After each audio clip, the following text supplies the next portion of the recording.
Hi there, my name is Michael Scott Forehand. Welcome to this week's presentation of the Financial Focus with Scott Forehand. Today's presentation is titled The Missing Conversation in Modern Retirement Planning. One of the biggest misconceptions I see in retirement planning is the belief that retirement is a date. That once you hit a certain age or a certain account balance, you're suddenly ready. In reality, retirement isn't an event, it's a transition. And transitions expose gaps. During the accumulation years, most people are rewarded for doing one thing well: growth.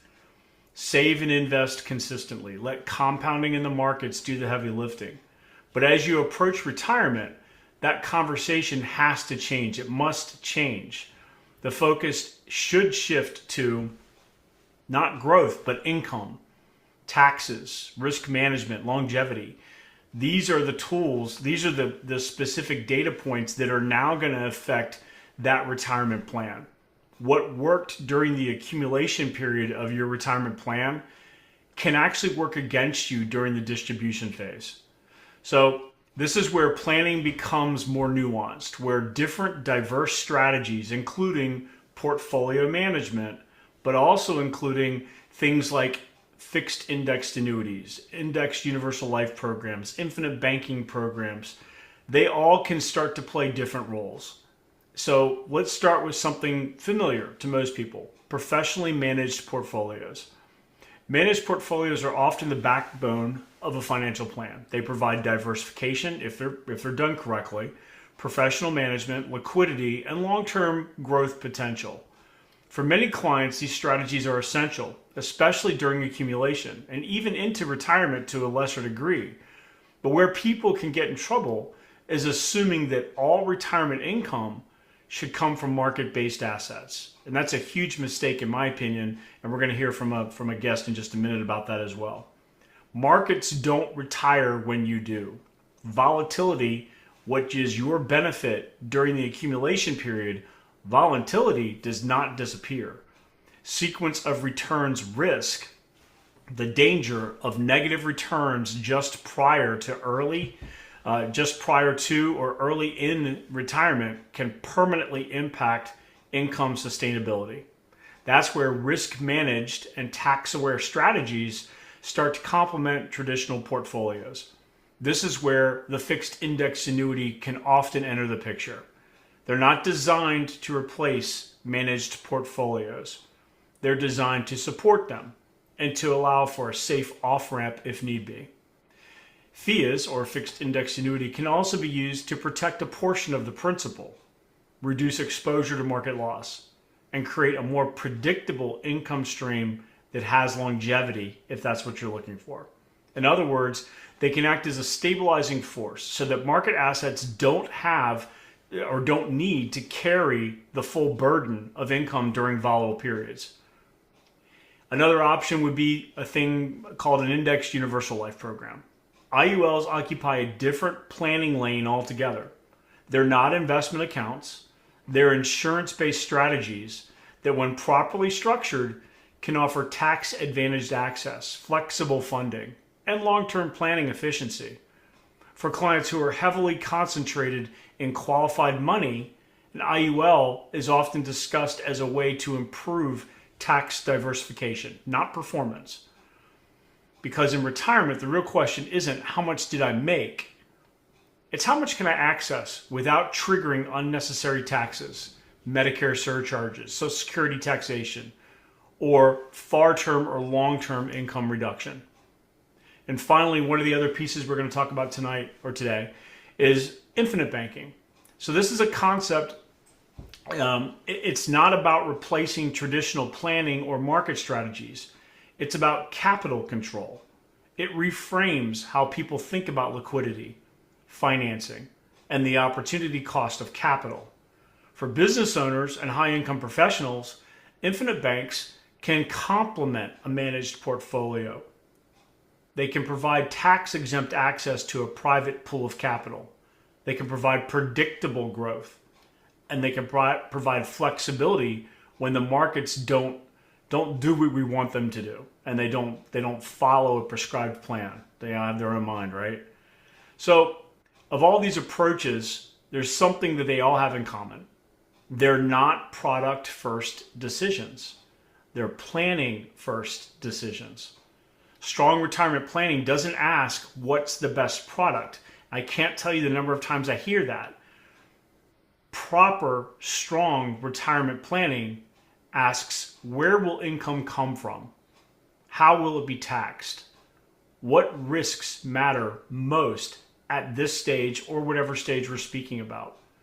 And which tools belong inside or outside market exposure?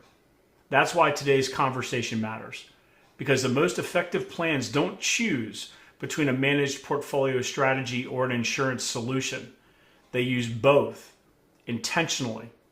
And that requires someone who understands traditional portfolio management and advanced retirement and tax planning, which brings me to today's guest.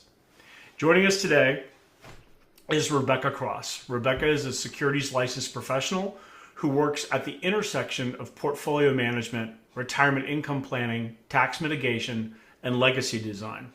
We're going to dig into the questions people don't ask soon enough and the strategies they wish they'd implemented years earlier. So Rebecca, thanks for coming. How are you doing today? I'm doing great. Thanks for having me, Scott. Awesome. So Rebecca, tell us a little bit about yourself. Well, I started out inside of the insurance industry about a decade ago, and I did your typical term sales.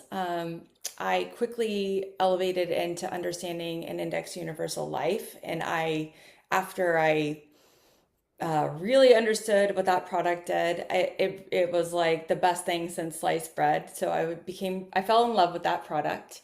Over the years, as I evolved and I started to offer more structured products such as annuities in people's in their world, I realized I just didn't have enough of a holistic view for my clients because I wasn't all things to my client. And the more I learned, I understood that there's a way to balance all assets in a diversified portfolio. And so I wanted to be able to offer that to my clients. So ultimately, I did end up getting my securities license. And so I'm a Quility Financial Advisor. Um, I started out a lot of what shaped, I think, even how I think about what I do today. My own family went through 2008 and we were heavily invested in real estate. There are so many strategies, and God rest her soul, my family has passed. But there were so many things that I'm aware of today that had I known then, right? This is 25 plus years ago. There's Right. so many things I could have done for my family differently, and I really take that to heart. It shapes a lot about how I look at risk and Right. just, on how to protect other families. So, Right. but yeah, that's So that's a short journey. your history, your pedigree, your experience gives you a unique perspective.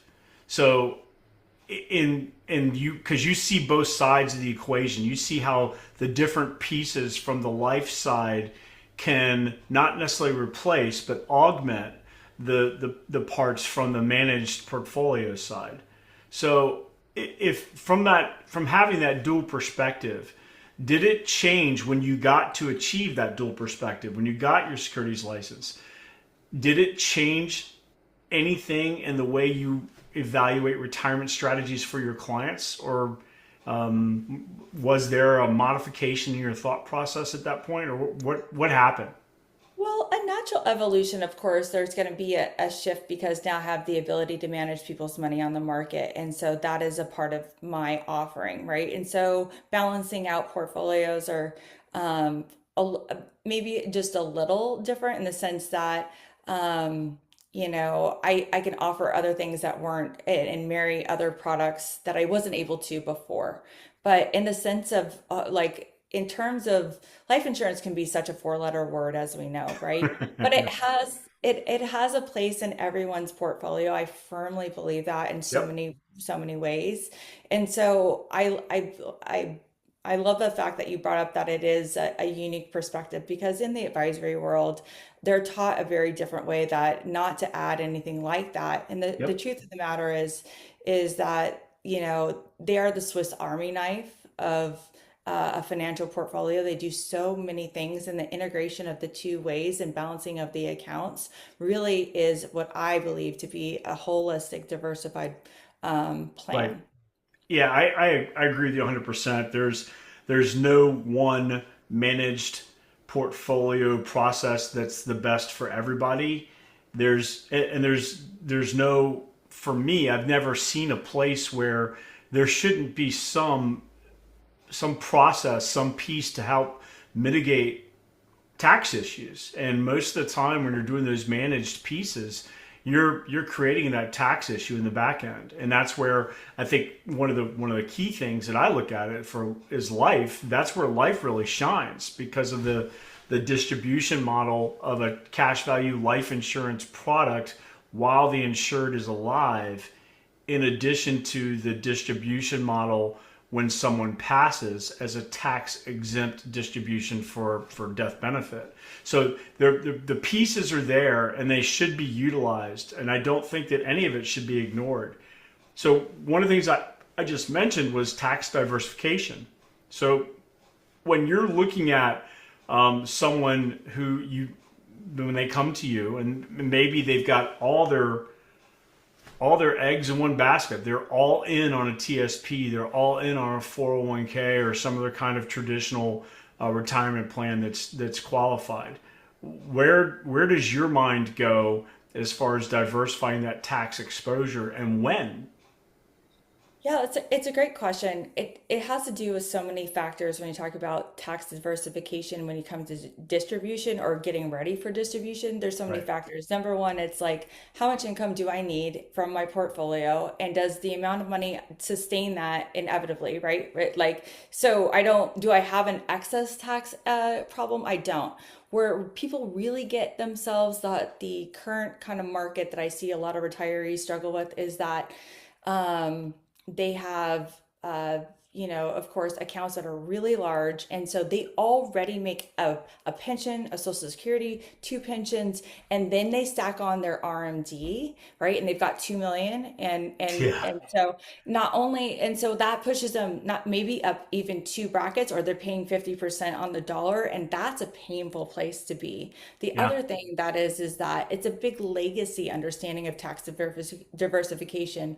A lot of families do not want to, they want to leave their children their accounts, but they realize that when they pass, that their children are going to have to distribute that asset within 10 years, Yep. and at their highest grossing income years, which puts the tax liability on their children, and they don't want that. Yep. So there's reasons not to mathematically, and there's reasons are to Right. mathematically, and it just, you just have to know somebody's wants, needs, and goals, of course, and then it's that four-letter word. Right. It's math. Yeah. you I know. know I love it. Right.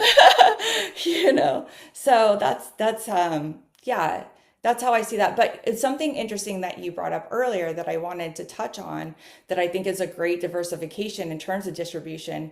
A really cool thing when it comes to sequence of returns with insurance products in particular, like an index universal life, is that you can choose which what I mean, you can mitigate some of your Yep. income tax mitigation distribution income needs in that time. You can say, I want a little from my IUL, right? And I want a little from this account, right? And so, and then you can marry this combination of income up to certain thresholds that would keep you under the radar. So Yep. that's a really cool thing to do So you're too. talking about capital control.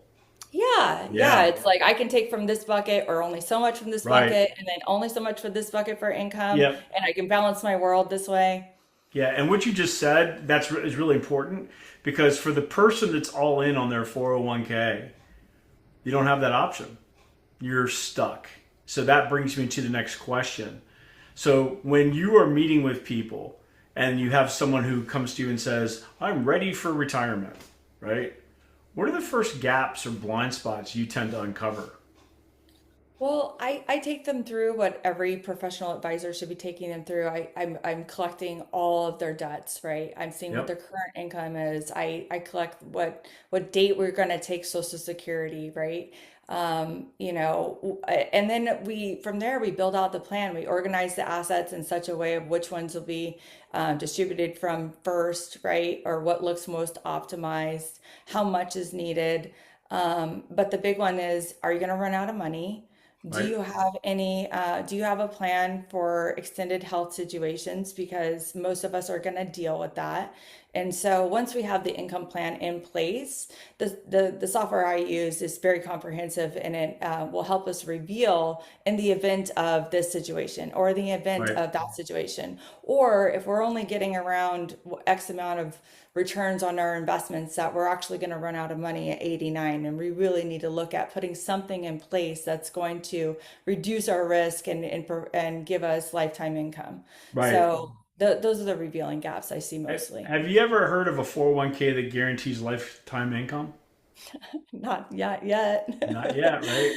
Yeah. And that's where that FIA comes into play. So some of those Ah, FIAs come with that permanent income stream that's guaranteed.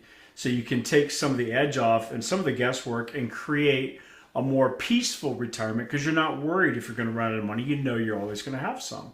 And that's yeah. where FIAs, in my opinion, that's where FIAs come in. I So totally agree. so let's talk about the next piece, which is so you have a reputation, which is awesome and earned, and you deserve it, of understanding traditional and non traditional approaches.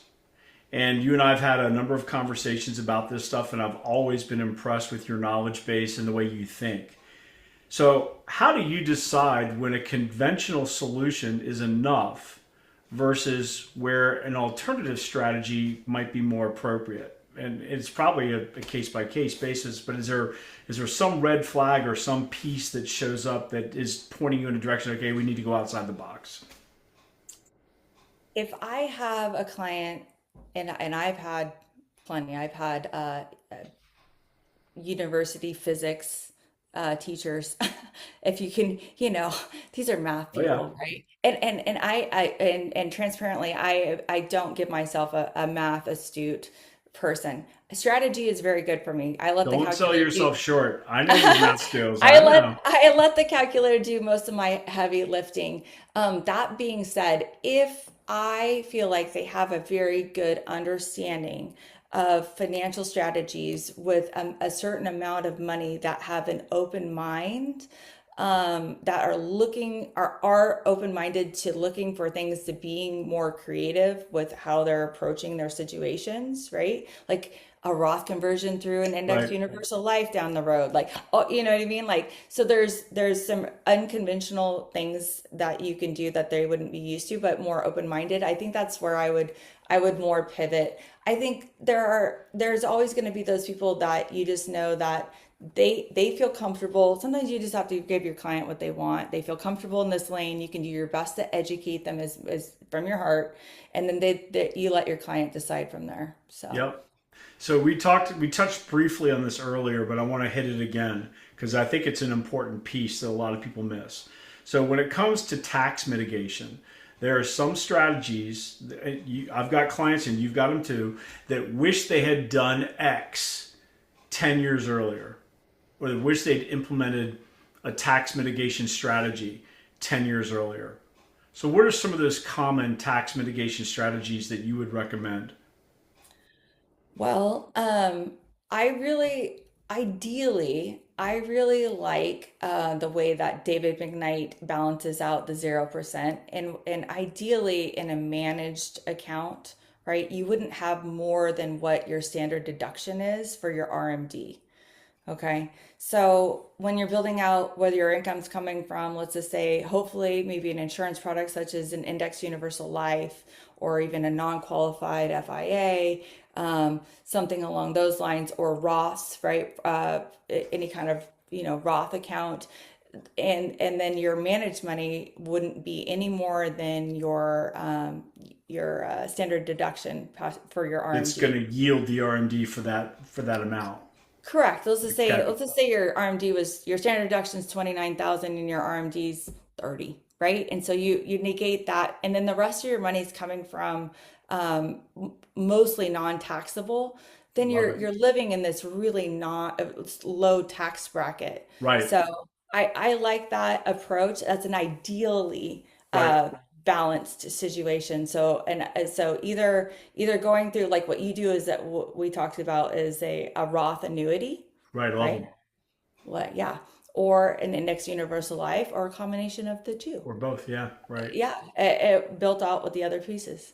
So I want to just to shed color on this. Just if you're following at home and you're trying to do the math in your head, let's assume you have $100,000 of income. What is your income tax bracket going to be at that point? If you've got 60,000 of that $100,000 of income, let's say 40 is coming from qualified programs, maybe it's an RMD piece and maybe it's another solution, but you've got 40,000 that's coming that's taxable and 60,000 that's non-taxable. Your relative income on a taxable basis is much higher than 100,000 in that scenario. And that's the key here. It's not we talked earlier, it's about what we get to keep is a big part of the equation, and that tax mitigation has to be part of the calculation. And if you're working with an advisor like Rebecca, I know she's going to do that for you. And if you're not, then you need to find an advisor like Rebecca that's going to do those numbers for you and really take a look at the entire you, not just one piece, not just managing your 401k. So if you are thinking about like estate planning, there's a lot of things that happen in that process that get overlooked. And unfortunately, by the time those issues come to the forefront, it's in many cases too late to do anything about it. So from your perspective, what conversations should families have sooner, especially as it relates to taxes, beneficiaries, and legacy? Well, I I work with a team of attorneys, and we do revocable trusts. And so Right, I start that conversation within those documents, right? You have your financial power of attorney, you have your health power of attorney, and then of course you're going to record the deed inside the trust. And then so in that package, when they get that package, it's really actually it's a huge binder. I don't have it here to show you, but it's got probably like maybe 20 tabs. It has, yeah, accounts for beneficiaries. It has, your last statements of this, your recorded deed section, your insurance policies. And so what I tell my clients is like, it doesn't, we want it to be as updated as possible. However, we really want your clients or your family to be able to find where all your things are, right? yep, And then after this is done, when they start to move on this, then the questions about what we call funding the trust. So we take care of the home, right? And then we right, go through each account to make sure that the beneficiaries are either, the primary or the spouses, right? And you can make the contingent the trust for the kids, that can protect against divorces. So you can do that. Um, the other thing that a trust does for families is it gives them step up in basis, right? And so that's also a tax planning strategy for legacy that you want to right, protect for your family. Meaning that, if you're not familiar with step up in basis, it just simply means that the value of the home at the date of the death will be a non-taxable piece that what goes on to you. Above and beyond that could be taxable, but so that's how that works. And so you don't want to, if your family bought the house for 50,000, it's worth 1,000,000 too. You don't want to pay tax on the difference of right, that. yeah. So, And what you're saying is really, really critical, right? yeah, You're mentioning a trust, right? yeah. What happens if people don't have a trust and they don't have a will? Who gets to make the decision of how the monies and everything gets divided? Well, in California, it's insane. It's like 16% of the estate. It takes a minimum of 6 months. It's an Yep. arduous process. It's a You're talking about costly probate. process. Correct, prograde. I'm sorry. Yep. And the judge and you are at the mercy of the Of the judge. judge. Of the Right. judge. And trust me, they can, and I know from other colleagues who've been executors in their own trust for their own family, have called the court, and they can just do whatever. Like Yep. it is the Wild West. They can change the executor, they can tell you have to pay or they have to pay. It's wild. Yes. So, um, We don't want that. So the rule here is don't let somebody else decide what happens to your wealth and your legacy. You make the Yeah. decision. Get a trust, get a will, get it today, Yep. and update it as things change, right? Absolutely. Okay. Absolutely. That's Yeah. awesome. All right. So now in your position here in our organization, you're going to have some, I guess, effect on agent and agency development. And we are so lucky to have you. So, what if you were going to be talking to a new agent or a new broker or a new advisor coming onto the team that maybe doesn't have an advanced planning background? What's the most important concept you want them to understand about retirement planning? What's a key thing they need to understand completely? Um, as a new agent coming on and Yep, being able to do it, or the knowledge I want to impart to them. both. Do Both. both. So the knowledge I want to impart to a new agent is our business and what we do at this level is it takes a lot of time and investing in yourself and training and reading, and it never ends. Yep. And if you don't, I mean, we say this all the time, but if you don't have a servant's heart, this business will take care of you on its own. Yes. Yes. You won't be here long, You and won't your be here clients won't long. like you, and they won't refer you, and you'll be out of business quickly.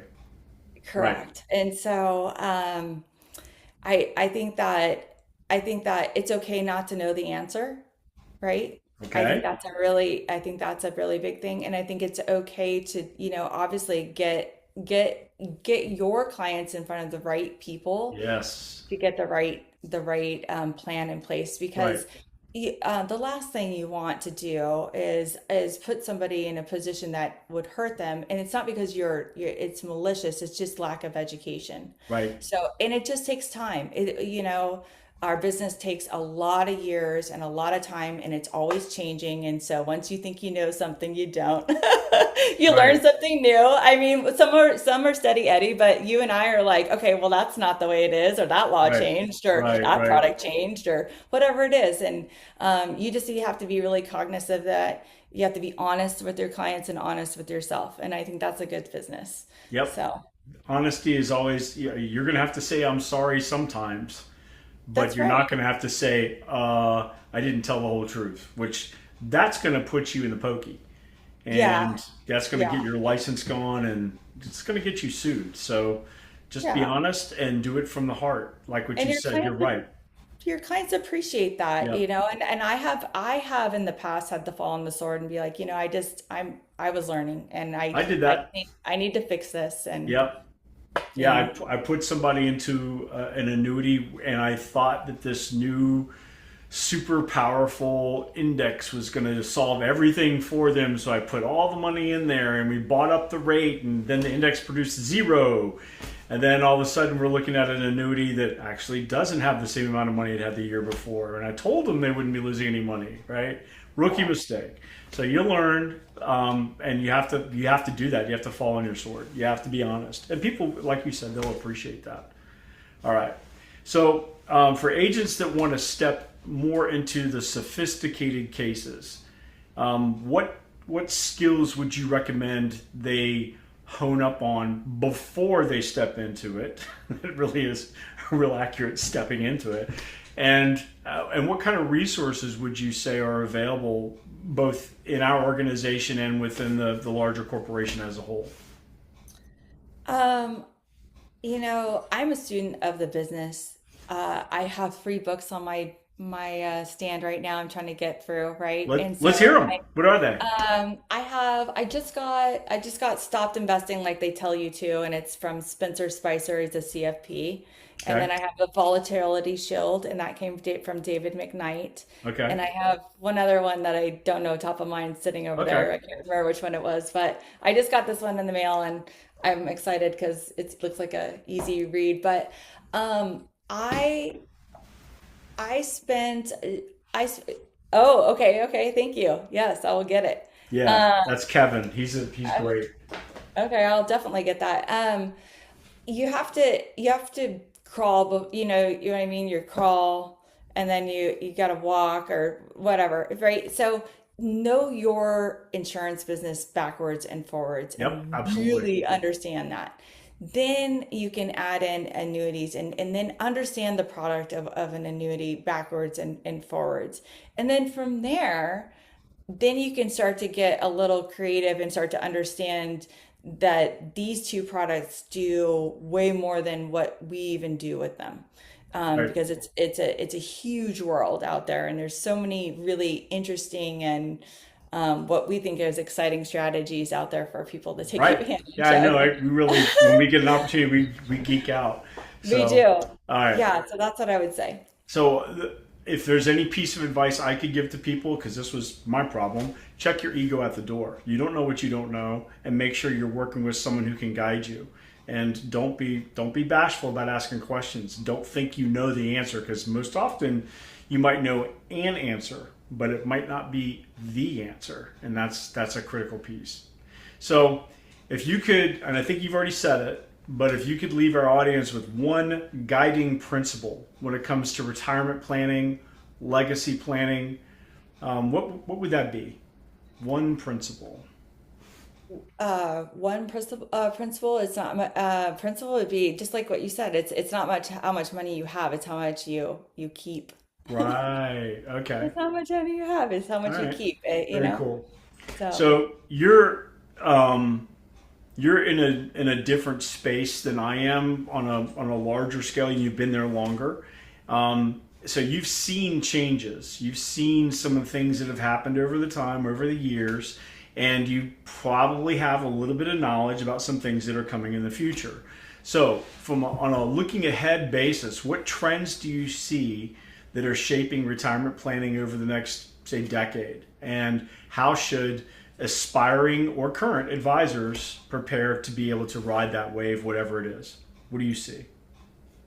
I think the use of index universal life is definitely never had more exposure than it's had before. The annuity space has kind of been steady, Eddie. It's kind of had that steady growth, but index universal life, from my perspective, seems to be gaining traction with people at a much younger age, and people are a lot more open-minded for it. I think as an advisor, you should really I, the thing that I hear from advisors is it's too expensive, which just tells me that they don't They don't understand the product. understand it. They Yeah, understand the they product. have no idea. So, right.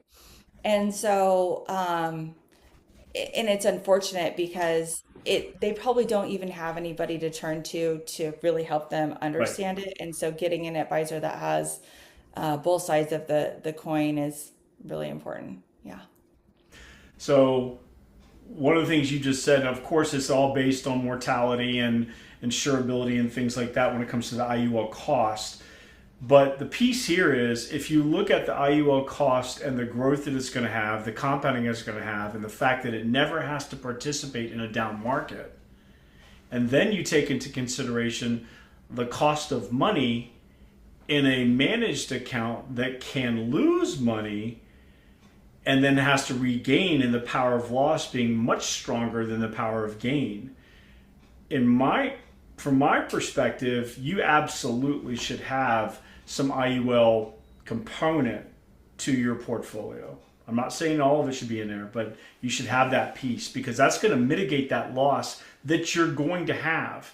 And when we talk about that sequence of returns risk, if that loss happens in your traditional 401 or your traditional retirement plan right before you retire, or even worse, right after you retire, you got a problem. And that IUL can help you mitigate that risk. And that's the idea. It's about true diversification, not having 15 stocks. It's having some crypto, having some IUL piece, having some equity stuff, having some ETFs. It's about having all of it and really being diversified. And that's where ideally people should go. And in my opinion, when people get to that end, when you're going to start having where you are really in the distribution phase, your exposure to market risk should be mitigated, should be minimized. And you should start, maybe you're doing a Roth conversion or whatever to get the money into a position where, you're not going to lose. And when I mean Roth conversion, I'm really talking about a Roth annuity and that kind of stuff. So, all right, Rebecca, thank you for coming. Thank you. We got a book coming out here soon. It's called Kingdom Banking, Legacy by Design. It's all about retirement planning and using and creating strategies that are diversified from a biblical perspective. And I'm excited to see everybody at a book signing event at some point. And also, I'm excited to get Rebecca's opinion of the book because she hasn't read it yet. And I imagine this might end up on her table. So, I'm sure of it. Anything else that you want to say to people before we get out of here, Rebecca? Nope. I just wanted to thank you so much for having me. Oh man, no, thank you. Right, this is a coup for me. So very cool. So thank you, Rebecca, and thanks for coming here. And thank you for you've taught me a lot. You don't know you have, but you taught me a lot, and I appreciate your knowledge and your wisdom. So have a great day. We'll see you next time.